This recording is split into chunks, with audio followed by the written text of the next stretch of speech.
Alright guys, it's another edition of Coffee and Curiosity. I'm George. And I'm Jen. And today we're going to be talking about Ted Bundy. So come on, grab your coffee and listen along. Alright, what are you drinking today? I'm drinking my caramel swirl Dunkin's coffee, like usual. How about you? What are you drinking? Drinking some apple cider. Apple cider. That's always good. Alright. So, Ted Bundy, I know a lot of you know about him. Yeah, I think he's got a fascinating personality. Real psychopath. Yeah, for sure. So let's jump right in. He was born in Burlington, Vermont in 1946. It looks like he didn't live there very long, because his first 3 years of his life, he actually lived in Philadelphia with his grandparents. They raised him as a son to avoid the stigma because he was born out of wedlock. Vermont's so nice. It's close. Yeah. And he actually thought that his mom was his sister, so his grandparents told him that his mom was a sister. He thought that was a sibling. Yeah, I could imagine that could be pretty damning growing up thinking that, that's a awkward situation to be put in. Probably really messed with them. Yeah, after he found out the truth. Yeah, I'm sure he was probably pissed off, It's actually rumored that his grandfather was actually his father. Yeah, that's wild. I read that rumor, actually. I thought that was pretty crazy. They said he was very violent and abusive to his actual mother. Yeah, you never know, But there's never been any evidence to support this, really. That'd be crazy if it turned out to be true. So, pretty messed up. yeah, so he eventually finds a copy of his birth certificate and finds out that his sister is actually his mother. And he actually expressed a lifelong resentment towards his mother for never telling him the truth about this. Yeah, I could imagine. I personally think this might have been one of the main things to set him down like a different kind of path that he went down, to really upset him to the core. Yeah, maybe this turned on his psycho rage. Yeah, this definitely I don't think was the ideal life he liked to portray. So he graduates high school in 1965, and then he attends the University of Puget Sound, which is a Methodist church private university. Yeah, it's interesting. A Methodist church university he chose. And he attended this university for 1 year. Then Bundy transferred to the University of Washington to study Chinese in 1967. This is where Bundy became romantically involved with one of his first relationships with a University of Washington classmate. Yep. Stephanie Brooks is the name most commonly used. And I don't know if that's a real name or not, but it says the name most commonly used. Then in 1968, he drops out of college and worked at a series of minimum wage jobs. He also volunteered at the Seattle office of Nelson Rockefeller's presidential campaign and became Arthur Fletcher's driver and bodyguard during the campaign for the lieutenant governor of Washington State.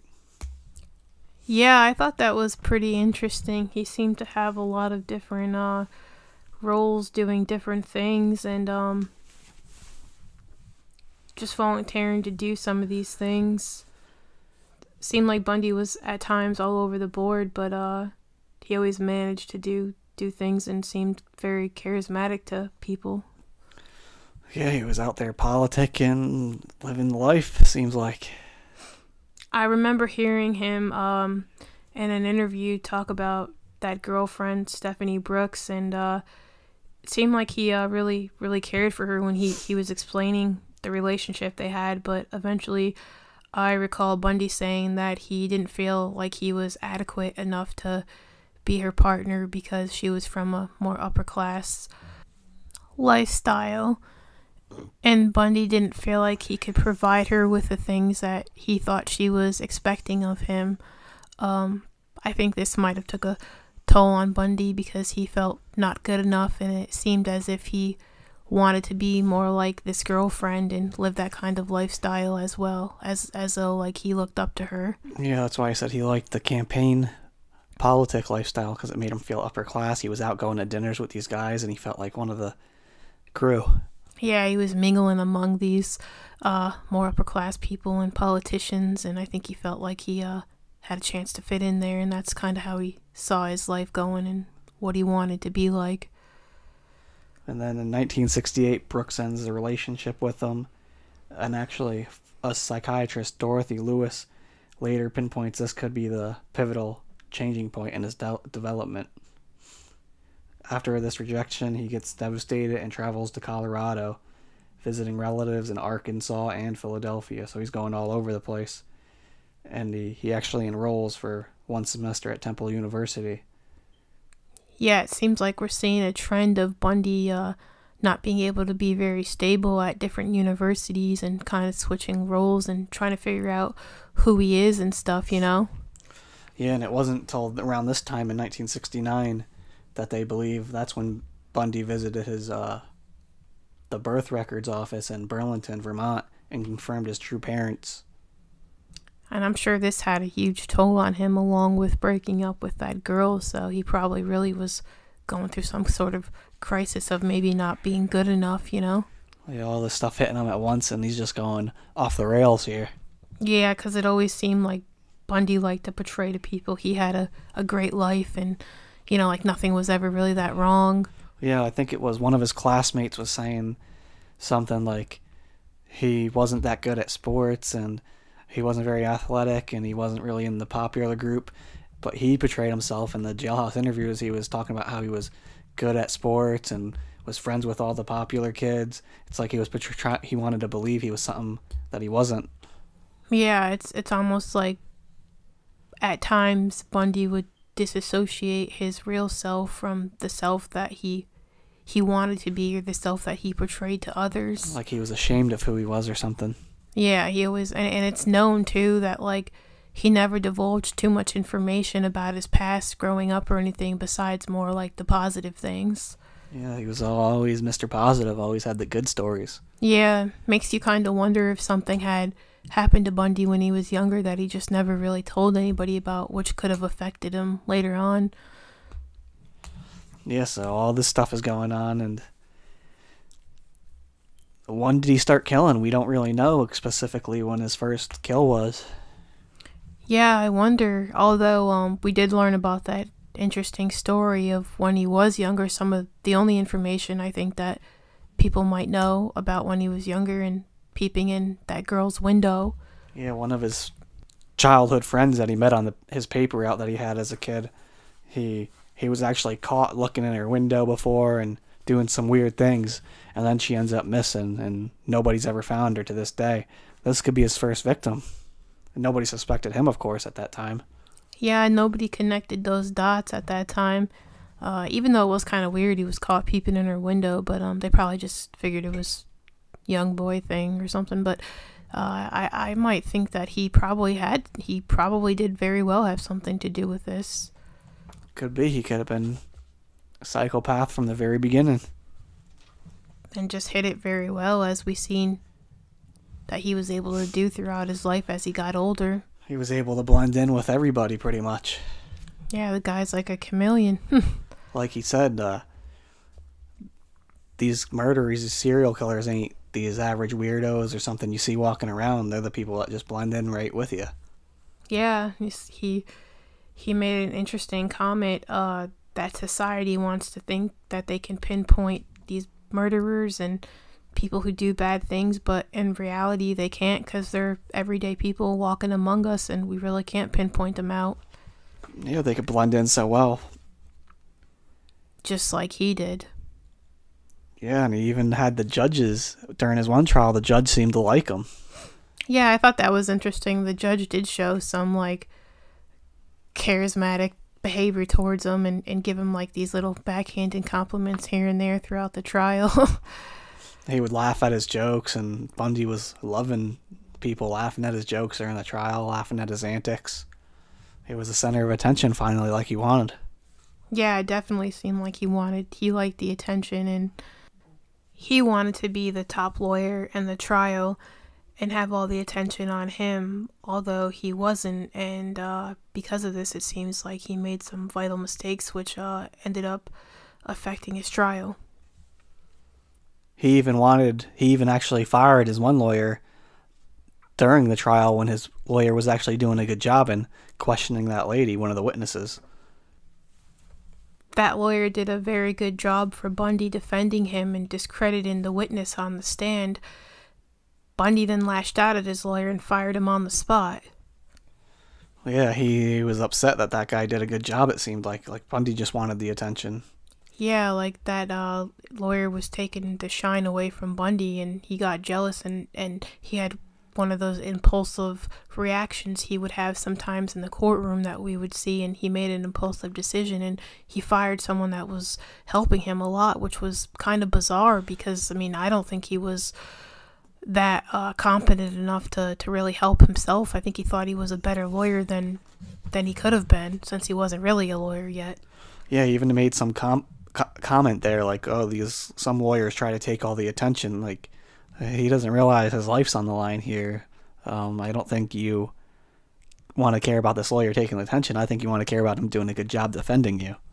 Yeah, and that brings up a good point, kind of like that the execution lawyer that would later work with him for a little bit there was trying to point out to people too, saying like she doesn't think Bundy was really that competent enough to defend himself, and really understanding like how serious this case was.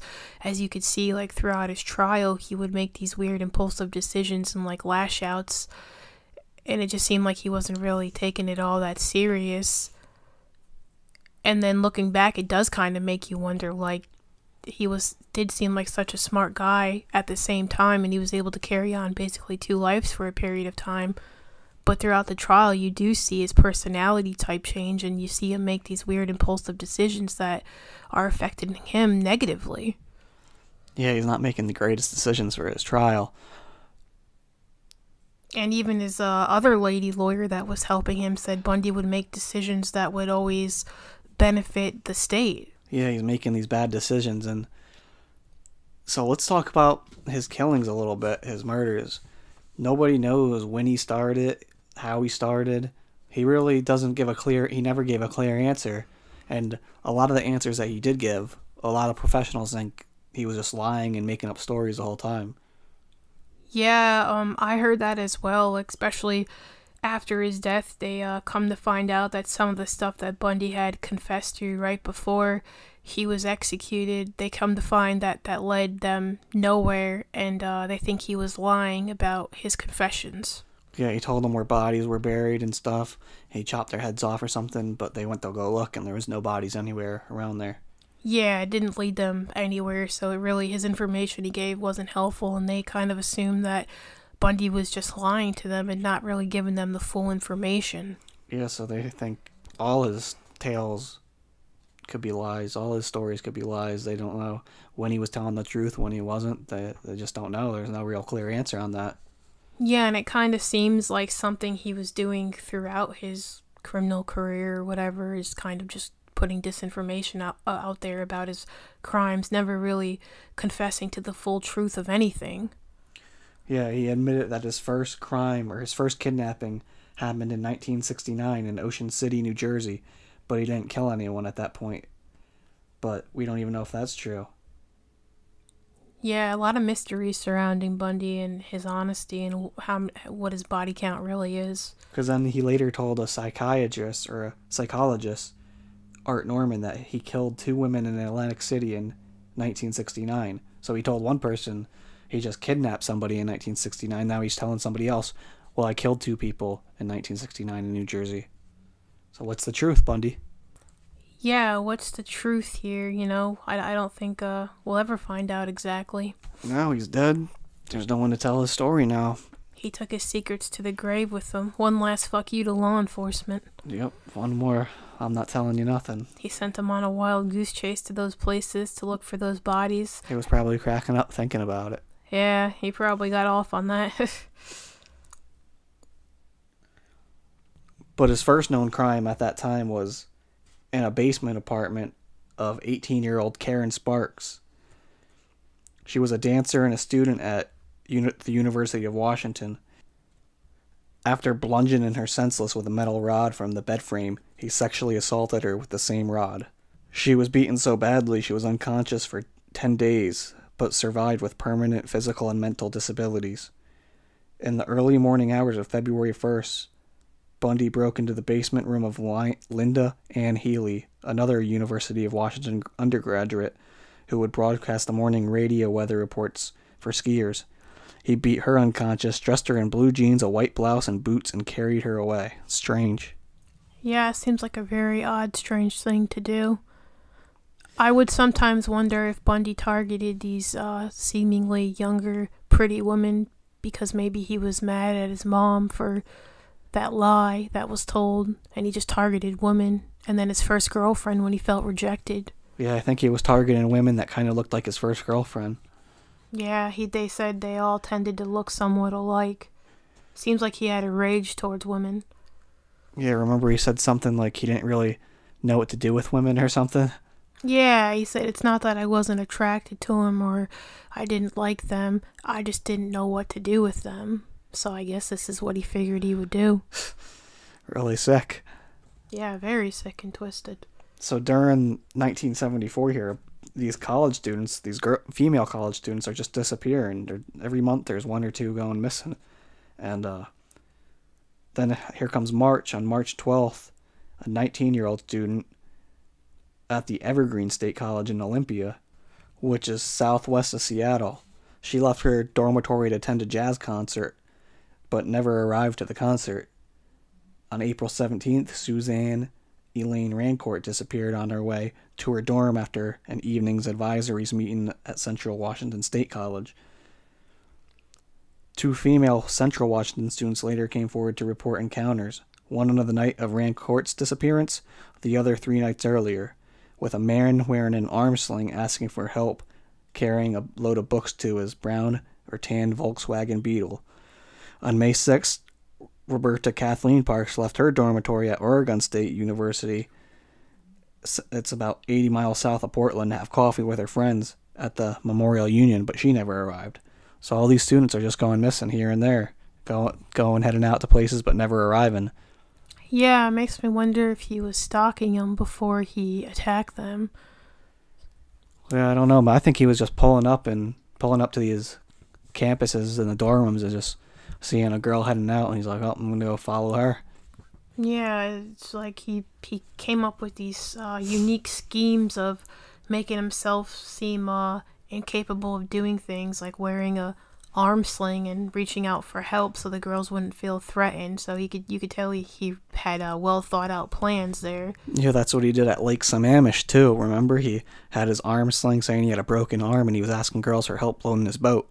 Yeah, I do remember that. That was crazy too. And it seems like when Bundy goes to strike, he seems to do it in like little clusters. It also seems like he gets mad when he doesn't get a murder in, because this lady here reported that she had an encounter with him, and that was the same day another lady, a couple hours later, ended up dead. So he gets enraged that one person doesn't work, so he goes and finds another. Yeah, it's like his the force that takes over him to do these evil things doesn't let him quit until he accomplishes and satisfies his need for doing these heinous crimes. Yeah, another interesting one was where he went to the mall, and he walks up, he was probably sitting there waiting for people. He spots this girl getting out of her car, then he goes and follows her into the mall and says, hey, somebody broke into your car. And she comes out and she doesn't see anybody. She doesn't see any signs of her car being broken into, and starts getting worried, but he pulls out a badge and shows her, and he's like, you gotta come to the station and talk to us. And she sees the badge, so she's like, oh, okay. And that's when she's the one who got away, actually. Yeah, I found that story pretty unique and crazy, because she says to him, like, nothing's missing from my car. And he's like, oh, well, and then she's like, do you have some kind of thing to prove who you are? And he shows her a badge, and she's like, oh, okay, and then he's like, would you like to come with me? And I thought, like, wow, that's nuts. Like, he actually went up to her in the mall and, like, showed her a badge and pretended to be this security or this officer, and he was going to drive her to the police station. So he was like, his thoughts were like well thought out, pretty sick, and he always tried to seem like the nice charismatic man trying to help someone. And then he brings her to a school parking lot and puts her hand in the handcuffs, and she breaks away and gets out the car and starts running, and he's chasing her with a tire iron trying to beat her, but she eventually fights him off and gets away. And it was interesting too, because it says later in that day, a couple hours later, another girl was found dead from Bundy, so he got enraged that he didn't get her, so he went and found another. Yeah, and it always surprised me that he was running with this crowbar for this girl with one handcuff probably hanging off of her in like a middle of a parking lot where even if it wasn't packed, people could still see it. It seemed like he had well thought out plans, but he made some like pretty stupid mistakes sometimes to get caught. And if you were her, if you thought about it a little bit extra in the mall, like if some guy's coming up to you saying, hey, somebody broke into your car, how would that person know it was your car? So she should have thought a little bit. Yeah, that was interesting when we were talking about that and you mentioned that to me. That hit me too. Like, wow, oh yeah, like she should have dawned on that, because back then the security and stuff wasn't like it is today. So she probably wasn't thinking in that time, that time frame. She probably worried about her car or whatever, and he flashed her the badge. But still, yeah, I mean, how would he know that that was her car? Yeah, how would you just come up to some random person in the mall and be like, hey, your car got broken into? And it's not even like he asked her, he told her, so he had already known. So that was weird and odd to me, but she just wasn't thinking correctly. Yeah, she's probably just caught up in the moment of worried about her car or something like that. But it's pretty good that she fought to get away from him, because she's like the only one that got away from Bundy. Yeah, she escaped death right there. And she was able to give a good description. Yeah, she was one of the ones who identified him. Yeah. And she was in the court case, and he even tried to change his appearance for that lineup. Yeah, he tried to change his appearance. He cut his hair and parted it a different way. But she still picked him out right away, knew it was him. Yeah, and he said that his lawyers actually did a good job on that, because didn't they say that the cops showed her Bundy's picture beforehand? Yeah, they did say that. They made a point of letting people know that. Yeah, so they said, look, they showed him his picture. Of course he's going to look familiar in a lineup. Yeah, that was true. That was a good point that they tried to make for him. What's really scary about Ted is the cops didn't really do anything extraordinary to catch him. He pretty much got himself caught every time. Yeah, I thought that was one of the most fascinating parts of Ted's case here and everything. Is everyone was claiming how Ted was so smart and like this and that, but he got himself caught a lot, and he's the one who even really got the investigation going into himself by giving some of his victims his first name. Yeah, at Lake Sammamish, he actually told those two girls his real name. He said, hi, I'm Ted. And that's when he had the arm sling in, and people overheard him talking to them, telling him his name was Ted. And that's where he had the arm sling and asked them to help with the boat. And that actually helped law enforcement get their first description on this guy, kind of. They said, well, we know his name's Ted, and we know he drives a Beetle. And we know his description. And that's when they started looking into him more. Yeah, it makes you wonder, for someone who was so, knowledgeable in some areas, and how he worked for some of the crime investigators and stuff, how he would hear how they investigate. Well, makes you wonder why he used his first name. Yeah, it's another impulsive decision. His girlfriend at that time actually tried to turn him in on 3 separate occasions, but the cops really never took it too serious. Yeah, that's pretty amazing too. But it also did say that there were many girls calling in, and even if their boyfriend's name wasn't Ted, saying, hey, this might be the killer, why don't you look into him? Yeah, that was funny. They wanted to make sure their boyfriend wasn't this guy out murdering women. They got lots of calls like that. But that always baffled me why Ted gave his first name out, because he was then they knew Ted, and at first the authorities thought maybe that obviously that was probably a false name, but then they looked into it, and then they started looking into the car that people said he was driving, and they got a bunch of people on a list with same name, same car. Yeah, that's what he got himself caught all the time. He was doing impulsive things. Like the first time he was arrested, he was driving down the street with no headlights. So a cop pulls him over, but instead of pulling over, he decides to take off. And if he would have just pulled over, they would have just gave him a ticket for the headlights, possibly maybe a warning. But he took off, so they had to search him, took him out of the car. They arrested him, and they find all that equipment in his car, the masks, the handcuffs, and all that kind of stuff. The stockings, the ropes. Yeah, and they're like, oh, why you got all this stuff in here? And that's when they originally arrest him, and they start looking to him for kidnapping and these murders. Yeah, it seems like that impulse that they mentioned that he displays sometimes really steps into play. Like, he freaked out when he was known he was getting pulled over, and he wouldn't just pull over, and he was getting pulled over for the miscuous things, like for headlights not being on. The cop thought that was suspicious, so he pulled them over. And Bundy's like making these little mistakes here and there. Like, it's weird. Sometimes you wonder if the guy wanted to get caught at some point or not. Then he escapes from jail by jumping out the courtroom, which he was practicing for because he knew the window was open and they just let him roam free. So he was practicing in his cell, jumping off the top cell, preparing himself for this big jump. And then he gets the opportunity, and he said, oh, I'm out of here. He jumps out the window, and some lady sees him jump out, and she comes into the courthouse saying, hey, is there supposed to be somebody jumping out the window up there? Yeah, can you imagine? That was crazy. So he just takes off into the mountains, and they're all going nuts looking for him. And he's out for about 6 days, and he has no shoes or anything, I guess. Yeah, he was cold, no money. Yeah, and he hides in a cabin for one night and eats a little bit and takes a shower or something. But then, and they have they're looking for him in this town. They're looking all over for him. They have road stops. So then he goes back into town after the 6th day, and he steals a car, and he pretty much gets out of the town. He's pretty much free there. But for some strange reason, he turns around and goes back into town, and that's when he gets arrested. So he just makes these dumb little mistakes. Why would you go back into that town? It's a small town. They're all looking for you. Yeah, this is baffling to me, too. Like, he spent time, a long time, I think it said, preparing on how to jump out that window at the courthouse. He ran. He predicted how long it would take for him to get from the courthouse down the street to the mountains. And he was free, and he spent all this time preparing this escape and this runaway, and impulsively he just decided to turn around and go back in town where he knew there was a manhunt for him. So that it's just like another impulsive decision which led him to get caught again. Yeah, and then they're bringing him in, and he's cracking up at the cameras. He's proud of himself. Look, I got away.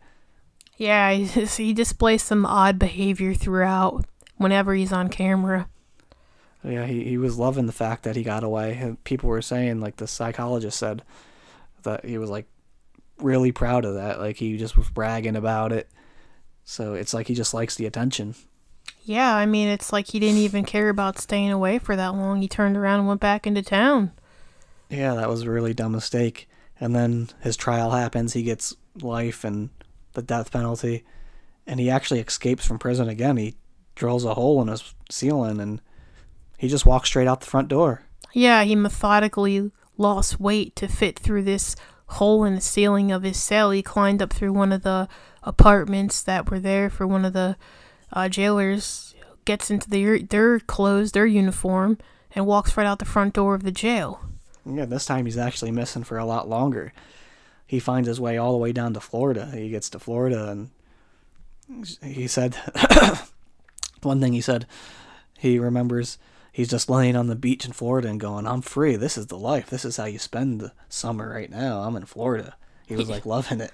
Yeah, it's funny. It's like he was just hanging out, chilling on the beach, and then he was at the bar drinking and stuff.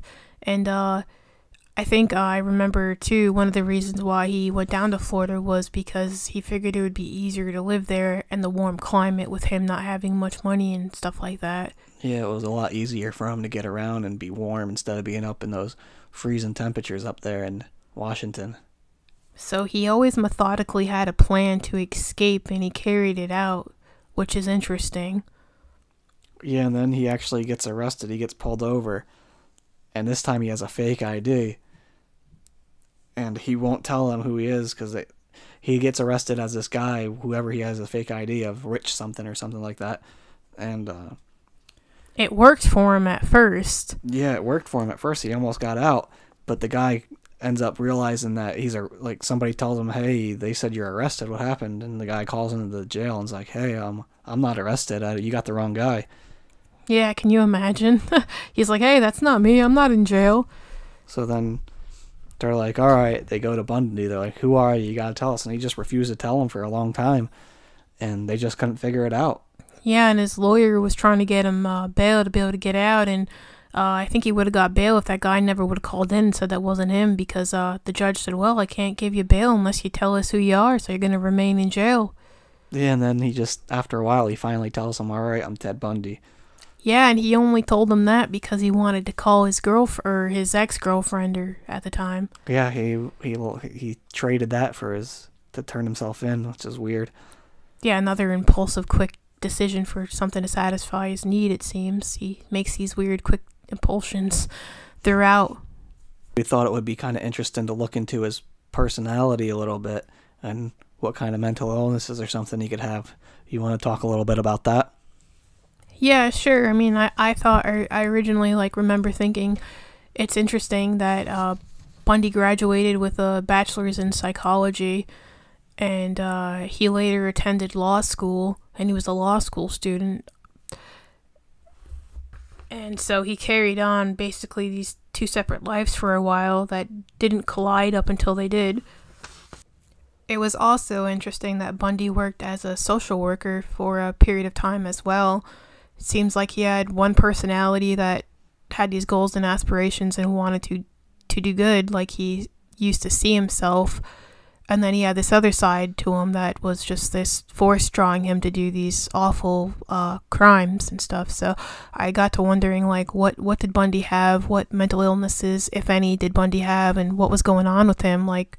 When they reviewed him or when he spoke to doctors, what did they think Bundy had? Because he had such a unique personality. And in the beginning, I remember hearing when we did some more research on Bundy that a lot of people in the beginning didn't think Bundy was guilty. He had a lot of people rallying for him, saying that no, there's no way this guy could have did these crimes. He's a really nice guy, charismatic, he does this, he does that, and he's like your everyday average person. And no one really believed that he committed these crimes.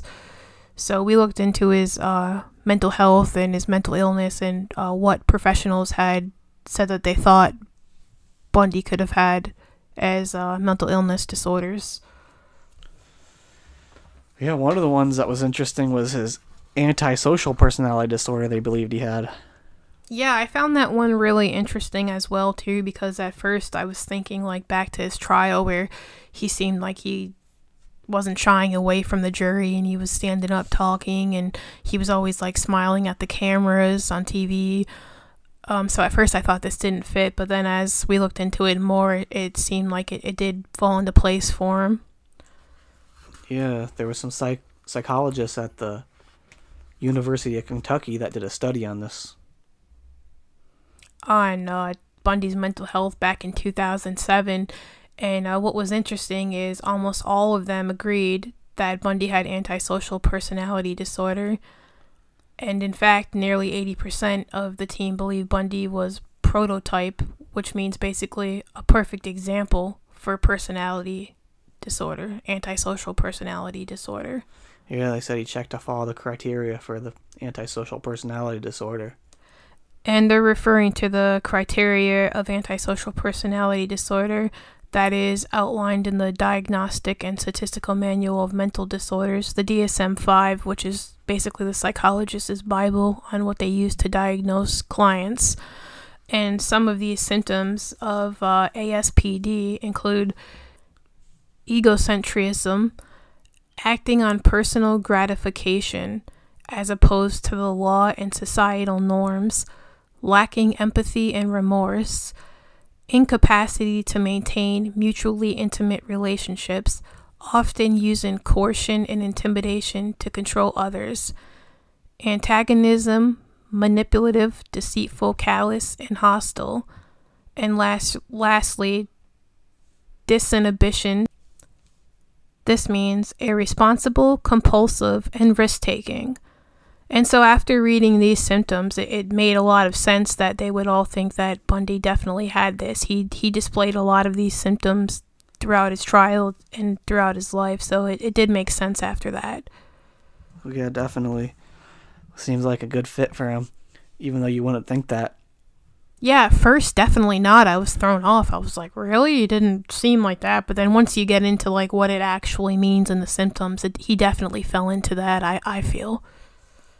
Yeah, another mental illness they believe he had is psychopathy. Yeah, and I think this is probably the one that society would just assume he had altogether anyways. Yeah, plain psychopath. Yeah, the one that stands out the most. And actually, this is not the same thing as antisocial personality disorder, although psychopathy does fall under its umbrella. Where this basically just means that all psychopaths also have ASPD, but not all people with ASPD are psychopaths. And ASPD covers a lot of the same behavioral traits, like a tendency to ignore the law. Psychopathy better details the subject's personality. So guys, the psychopathy checklist, this includes the symptoms of superficial charm, untruthfulness, and insincerity, lack of nervousness, inadequately motivated, antisocial behavior, pathological egocentricity, lack of remorse and shame, and inability to follow a life plan, and more, which we see throughout Bundy's life, him displaying these characteristics of psychopathy. Yeah, and he's also the textbook definition of a psychopath, pretty much. Yeah, that was very interesting. Forensic psychologist Daryl Turner basically said that Bundy is the prototypical type psychopath, which the textbook definition of one. Meaning he fits all the symptoms and more, most likely. And about 95% of the psychologists in this university study believe that Bundy had narcissistic personality disorder, also known as NPD. And the traits of NPD, according to the DSM-5, include excessive reference to others for self-esteem, regulating and or goal-setting based on others' approval, impaired ability to recognize the needs and emotions of others, largely superficial relationships that exist for self-esteem, regulation, or personal gain, feelings of entitlement and superiority, excessive attempts to attract attention from others, and admiration seeking, which we've seen Bundy display several of these personality traits here throughout his life and trial even. Well, yeah, one of the first traits that we read is goal setting based on others' approval. This reminds me of his friend who he became friends with early on, who told Bundy, hey, I'm going to go to school to be a lawyer. And he said it was weird. Then Bundy all of a sudden wanted to go to school to be a lawyer and went too. Yeah, it seemed like Bundy really looked up to this one specific friend, and as well as him basically copycatting the law school thing, he also as well copycatted the same car, the Volkswagen Bug that he had. Bundy went out and bought the same kind of car and basically the same color, his friend said. Yeah, he said he thought that was a little weird that Bundy bought the same car and the same color as he had. So I think Bundy wanted this kind of lifestyle that his friend had. And another mental illness that got brought up by the psychiatrist who was trying to save his life, Dorothy Lewis, she argued that he suffered from bipolar disorder, which is a mental illness characterized by these extreme mood swings. So she was trying to get him off death row by saying he had bipolar disorder, pretty much. Yeah, and I think a lot of people thought that this one might have been controversial. Like, they weren't sure if there was enough proof Bundy suffered from bipolar disorder, but Dorothy Lewis was trying to save him from being executed. Also, another claim to support the bipolar disorder illness in Bundy was that, according to a Salt Lake City newspaper, an investigator had told Dorothy Lewis that in the middle of a normal conversation they were having with Bundy, suddenly he became weird on me, did a metamorphosis, a bit of a body and facial change, and then almost an odor emanated from him, Lewis reportedly noted that he could switch from euphoria and compulsive talking and anger, followed by long periods of sullen silence, and showed examples of a wide range of Bundy's doodles. Whether he was actually bipolar or not didn't matter, because Lewis's attempt failed as Bundy's appeal was denied. Yeah, so that didn't really go over and help him. Another mental illness people thought he might have had is borderline personality disorder. This was one of the ones that I could see that I thought would have been almost the first one picked for him under psychopathy, really. Yeah, this group, the University of Kentucky study, the psychologist believed he had this borderline personality disorder. And a person with this disorder typically has unstable personal relationships. He swings from one extreme to another. They act impulsive, behaves in self-harming ways, go through periods of intense depression, become suddenly bored, and experiences changes in self-image, some positive, some negative. People with BPD tend to feel emotions intensely, which may be why not all of the psychologists felt Ted Bundy fell into this category of bipolar or borderline personality disorder. Yeah, I definitely see Bundy having some of these characteristics of BPD, especially like the self-image, sometimes positive, sometimes negative, how he would portray his life as though it really wasn't. Sometimes it's almost like he would disassociate from reality and just portray what he wanted to people. Yeah, depending on his mood at that time or something. But just going back to the bipolar personality disorder really quickly, I thought it was really weird how it was said that an odor emitted from him. That's really interesting to me. I've never heard that as like being one of the characteristics of bipolar disorder, and I kind of wonder like what they mean, like what kind of odor, that's really odd and unique like statement. I feel. Yeah, I've seen that too and was wondering what that could mean. I never seen that before either. Yeah, really weird. So let's get to the next disorder they believe he had, which is schizoid personality disorder. Definitely think he had that too as well.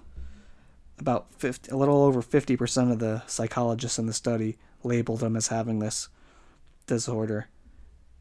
It's kind of like anti-personality disorder, but to the extreme. Someone with this disorder has a lifelong pattern of indifference to others and social isolation. Even though schizoid personality disorder sounds a lot like schizophrenia, they're actually a lot different.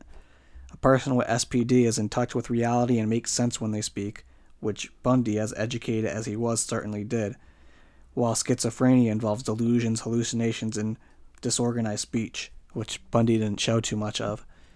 It's possible that the psychologists who attributed schizoid to Bundy may have done so because of his inability to show or express emotion and act appropriately to situations. For example, how he was acting overly confident in court, as well as his loner tendencies. But another key symptom of schizoid is a lack of interest in sexual relationships, which clearly as a serial rapist didn't apply to Bundy. Yeah, this is a schizoid personality disorder is interesting, and I think a lot of this falls in line with Bundy as well. Yeah, another disorder they believe he had is actually an addictive disorder, which doesn't have to apply to psychopaths, really. This could be anybody who has an addiction, but his addiction is to the wrong things. Yeah, the more heinous crimes. Yeah, he's addicted to murdering. One of the psychologists, James Dobson, diagnosed him as a porn addict. But some people say that may have been just an act by Bundy, too. Yeah, this is because this was done the night before his execution. Yeah, he was trying to find a way to get himself off by saying it was porn that was causing him to kill people. It's not his fault. Yeah, kind of odd he chose to blame porn. Yeah, so they also believe he might have had an addictive personality, which is why he was going around killing people so much, because he just couldn't help himself. The last mental illness disorder was one of the most intriguing ones to me mentioned, because I haven't really heard of it before, Machiavellism. Yeah, I haven't heard of that one either. Yeah, it's kind of interesting, right? Several experts noted that the serial killer showed signs of an extreme form of narcissism called Machiavellism. This includes the personality trait named after a Renaissance Italian political philosopher named Niccolò Machiavelli, which describes someone who will deceive and exploit others in order to achieve their personal goals. And it also states that they see people as objects for use and manipulation. To me, this explains Bundy pretty well. It seems like he did both of these things towards people throughout his life. Yeah, this is like an extreme form of narcissism, so they also thought he was narcissistic, so it kind of falls in line. Yeah, and there were some points where you could really see narcissism in Bundy, where it seems like he just thought he was untouchable and never going to get caught, and always knew the best things to say in court for himself, even though he made some of the worst decisions in his trial. Yeah, it's weird too, because during his interviews he tried to play himself like a nice, caring person, and there was other times where he was like totally opposite of that. He's quoted as saying, "I'm the most cold-hearted son of a bitch you'll ever meet," and that doesn't seem like how he was portraying himself in other interviews. Yeah, and I think that's another point that shows like how methodically well thought out he wanted to be when it came to appearing one way for the TV cameras and in the courtroom, and then how he talked to people when it was just recorded on a tape recorder at the jail with no cameras around. It seems like he might have been a little more truthful to those investigators or reporters he was talking to. Yeah, in the beginning he wouldn't even talk to these people about his crimes, and the guy was getting frustrated because Bundy wouldn't really open up. And then the guy decided to ask him, "So how do you think this killer would react to this?" and stuff like that. So it got Bundy talking about his crimes in the third person, and it really opened him up. Yeah, that was also interesting too, is it's like he would only really talk about these kind of things in third person, and he would say about his own self, "I am not a weird person." Yeah, he would claim that he wasn't one of these weirdos. So he really had a problem with people portraying him as weird. Yeah, it's like he definitely disassociated himself from his reality of what he was really doing, and he wanted to see himself in this great light that wasn't really that great at times. Yep, so there we go, Bundy in a nutshell. One more thing I thought was interesting was his girlfriend at the time, or his ex-girlfriend, reported that he eventually told her that he had this evil force within him that he couldn't control. Yeah, seems like he couldn't just help himself. He just had to kill. Yeah, so it's like he finally admitted to something was going on there, and maybe it was this evil force, and some professionals tend to think that this was a voice in Bundy's head telling him to do these things that he just couldn't control anymore, which is interesting because we don't really know exactly what was going on and what he had, but I think these mental illnesses describe him pretty well, and he'd fall quite in line with a lot of these, which overlap one another as well. Yeah, it's strange to know what these serial killers go through in their mind, how it seems like once they kill one person, they just can't help themselves and they just keep doing it. Yeah, it's where that addictive personality disorder falls into line. Yeah, it's kind of scary. Bundy, to me, seems like one of the most and more complex serial killers than some of the other ones, just because his personality was so night and day and stuff. Yeah, he was completely different. Definitely, yeah. All right, guys, that's it on Ted Bundy. What do you guys think? You have any stories? Let us know if anybody has had a Ted Bundy encounter. That would be interesting. Yeah, share your experiences, if any. Let us know what you thought of our podcast, guys. All right, you could email us at coffeecuriositypod@gmail.com or follow us on Twitter at CuriousCoffeePC. Please be sure to like, subscribe. And reach out to us, guys. Yeah, reach out. We want to hear from you. Enjoy the rest of your day and enjoy your coffee. Thanks for listening, guys. Have a good one.